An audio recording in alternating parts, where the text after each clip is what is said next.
Assalamualaikum warahmatullahi wabarakatuh. Allahumma shalli ala sayyidina Muhammad wa ala ali sayyidina Muhammad. Teman-teman, gimana kabarnya semuanya? Semoga selalu diberikan kesehatan dan selalu diberikan nikmat iman, nikmat Islam sama Allah Subhanahu wa taala. Amin amin ya rabbal alamin. Nah, di video kali ini saya akan menceritakan satu yang sering banget kalian itu kalau di live saya, nonton di live saya bersama adik saya itu sering banget komenan, "Kak, buka jilbab dong, Kak, jilbabnya dong," atau "Kak, apa jilbab, buka jilbab sekali-kali," kayak gitu. Nah, saya akan membalas di sini ya teman-teman, bahwa bagi kami kaum muslimah, kaum Islam, muslimah muslim, itu jilbab itu wajib. Sekali lagi ya, jilbab itu wajib. Nah, kenapa wajib? Karena Allah itu menurunkan perintah jilbab itu kepada kaum muslimah, kepada kaum perempuan ya, bukan kepada kaum laki-laki ya teman-teman ya, tapi kepada kaum perempuan itu untuk menutup aurat. Jadi semisal ada kaum muslimah yang menutup aurat, sebagai sesama orang muslim itu kita harus menjaganya. Harus yang pertama kayak apa? Kayak tundukan pandangannya. Kedua, harus jaga sesama muslim itu kita harus menjaga, teman-teman. Menjaga dari apa? Dari komenan-komenan atau dari perbuatan-perbuatan yang dilarang sama Allah kayak gitu. Terus apa lagi? Aku itu kan sayang ya sama kaum muslimah, makanya Allah menghadirkan untuk muslimah itu perintah untuk berjilbab. Nah, kalau semisal dikasih hadiah sama Allah berupa jilbab, seneng nggak? Harus seneng. Berarti itu tandanya itu Allah itu cinta kepada kita kayak gitu. Allah tandanya itu sayang terhadap kita. Coba semisal kalau zaman dahulu sebelum adanya perintah jilbab, sebelum adanya perintah berhijab, itu kan perempuan itu kan nggak ada yang namanya berhijab ya. Jadi entah itu kaum budak sama kaum bangsawan itu kan beda ya.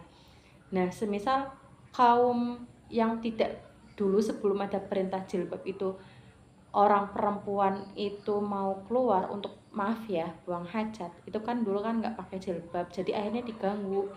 Terus akhirnya ngadu sama Rasulullah. Nah, akhirnya turunlah perintah jilbab. Nah, itu berarti kan Allah sayang sama kita, jadi nggak diganggu sama orang lain lagi, nggak diganggu sama kaum lelaki kebanyakan kayak gitu teman-teman. Nah, semisal kita juga nanti akan meninggal ya, kita nantinya akan meninggal, kain yang dipakai sama laki-laki, jenazah laki-laki, sama kain yang dipakai oleh perempuan itu kan beda ya kainnya ya. Kalau perempuan itu kan sendiri ada tambahannya, berupa apa? Berupa jilbab, ya kan? Lebih banyak dong yang punya perempuan, jilbabnya kan ada tambahannya. Jangan sampai kita itu meninggal baru dipakein jilbab.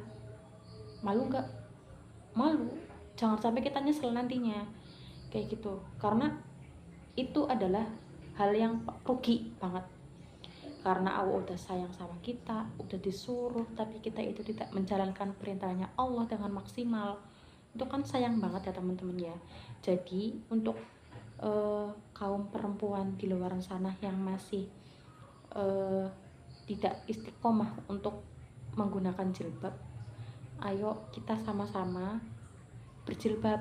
Karena jilbab itu banyak manfaatnya, dari segi agama juga banyak, terus dari segi kesehatan juga banyak, untuk melindungi tubuh juga dari panas dan dingin dan lain-lain kayak gitu.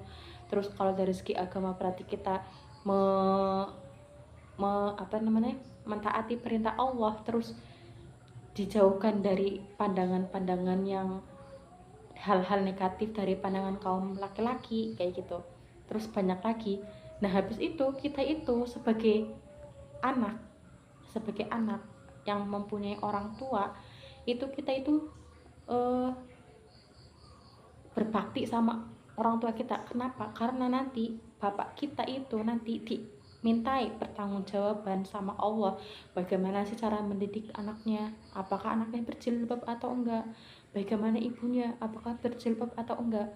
Kalau semisal berjilbab, selamatlah bapak kita, selamatlah saudara kakak kita, atau selamatlah adik kita dari pertanyaan itu. Yang laki-laki ya, terutama yang laki-laki nanti akan dimintai pertanggungjawaban. Nah, tapi kalau semisal keluarga kita, anak kita, atau adik kita, atau kakak kita itu tidak mengenakan hijab, tidak mengenakan jilbab, itu nanti akan dipertanggungjawabkan. Dan kasihan teman-teman, kasihan nanti di sana itu berat pertanggungjawabannya. Wallahu a'lam kayak gitu, pertanggungjawabannya kayak gimana wallahu a'lam, tapi intinya itu berat pertanggungjawaban di sana. Jadi kita sebagai anak yang masih belum menikah, kita masih tanggung jawabnya sebagai anak memiliki orang tua. Kita harus bantu orang tua kita untuk memudahkan di jalan yang ke selanjutnya, yaitu dengan apa? Dengan menggunakan hijab, gak boleh melepaskan hijab. Terus kalau semisal kita itu udah menikah, itu meringankan beban suami kita juga, karena itu juga akan yang nantinya akan diganti pertanggungjawabannya sama suami kita. Jadi kita itu akan memudahkan suami kita ke selanjutnya kayak gitu, akan meringankan bebannya. Cukup sekian dari saya. Jangan lupa, bagaimanapun caranya, bagaimanapun kondisinya, jangan lupakan untuk berhijab, kecuali kalau semisal itu mahram, itu nggak apa-apa, nggak boleh jilbaban, itu nggak apa-apa. Tapi kalau semisal selain mahram itu wajib berhijab.